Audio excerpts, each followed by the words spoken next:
金马奖是这个华语影剧圈最具有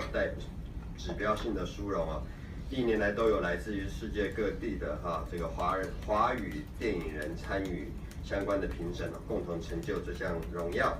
那么对于香港导演杜琪峰先生呢，因为电影合约的缘故，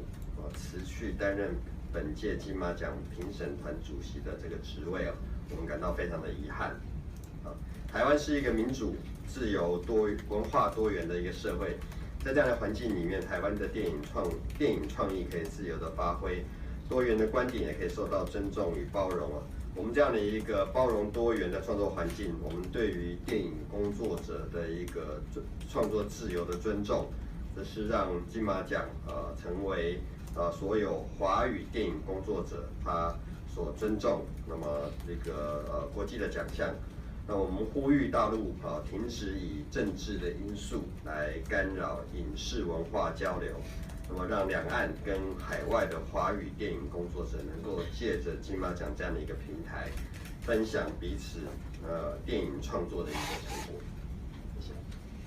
谢。入一年的就是优秀的作品，当然评选的过程里面几家欢乐几家愁，不过我们都是很诚意的，请所有讲华语的或者华裔的人，不一定是华语，就来参加。我们希望做个开放，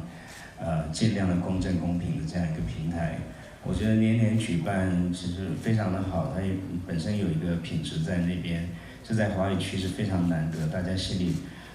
很有分量的一个奖。所以我继续这个良好的传统。文天祥他们在就是整个在 run 这个事情，他们就是做得非常的井然有序就是一切都已经上轨道，所以我敢人在纽约来接这个奖。我觉得基本的精神，台湾这边是自由的嘛，我们这边影展是开放的，他爱讲什么讲什么，我们也不能说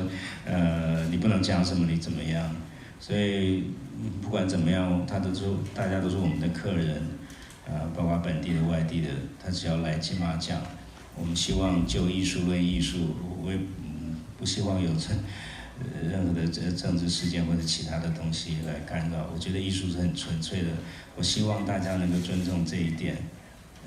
真的我们有这样金马奖今天这样的成果，你看他们几乎90%以上的人都出席了。